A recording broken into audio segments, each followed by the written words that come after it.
Hey guys, what's up? It's Lainey, and today is, I think, going to be kind of a shorter video. Productivity, accountability. Two very important words that I feel like go hand in hand when it comes to writing. So here in the beginning of the year, I decided to, one, start a planner, which I did, and I'm still up to date with all of it. It's going really well. Going into my planner is my productivity for writing and holding myself accountable. So far, is been going very, very well. I didn't create this. This is not a new thing.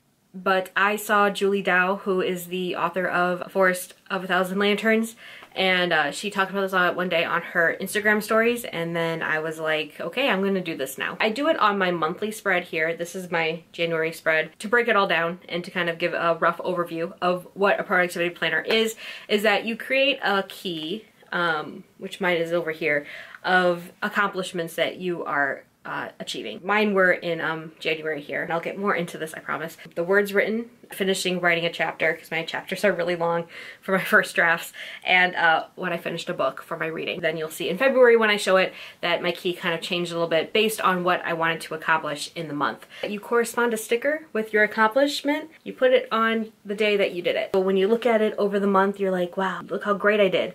Or if you don't do a lot in the month, like mine in February, I didn't do that much in February, you'll kind of feel bad about it. Be like, ugh, my spread looks really sad, and I wish, you know, it looked big more. It's supposed to help with your productivity as well as your accountability, because you want to see as many stickers as possible on your spread, right? This has helped me a whole lot, you guys. I really love this idea, and I'm so glad I discovered it so early in the year, so that when I finish, you know, when the year is over, I can see, you know, everything that I've done. So now we're gonna kind of switch to showing the planner more in depth of my accomplishments, just so that you can see how it works.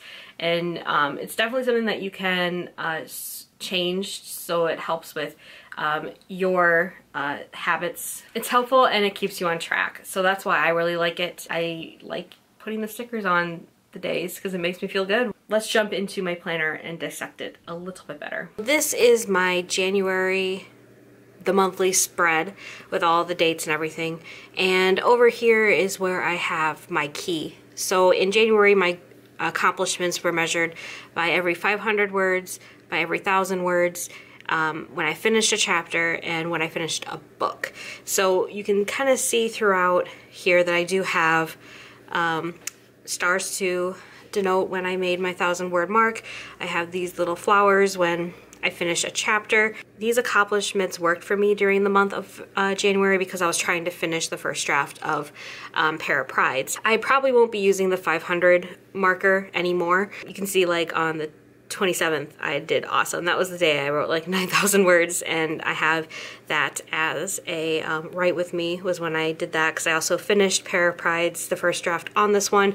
That's why I don't have anything for the rest of the month. I wasn't really writing. I was preparing to get ready to start rewriting Sharp Hollows. This is my February monthly spread here. February, I decided to measure by hours. So you can see on my key, I have, you know, finished a book again, and 1 hour on Sharp Hollows, and the one here is when I was able to critique for my critique partner. This month was a little bit more spotty for me, just because I didn't do so well in February that I thought I was going to do. That is a little unfortunate, and that's why I think the spread works really well, because when I see the less amount, I feel bad about it, and I'm like, damn, I could have really done really well this month. It's not exactly March yet, but I started to prepare the March spread. My key over here this month is going to be, again, when I finish a book. I'm going to be using these stars when I reach 1,000 words, and a heart again when I am doing critiquing. I wanted to go back to 1,000 words this month, since my deadline to finish the rewrite of Sharp Hollows is going to be on March 31st.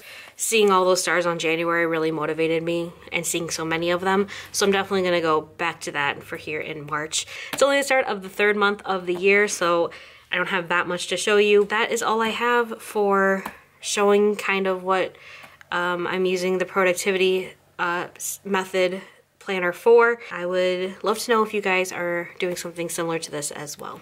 So that is it for my productivity planner video. I hope you guys enjoyed this video. I know it's kind of different, but I am so happy that I'm keeping up with it, and I think it would help a lot of other people if you're struggling with keeping yourself on top of your writing. So if you guys do this, please let me know down below. I would love to hear how you guys track your productivity, and I'll see you guys very soon. Bye!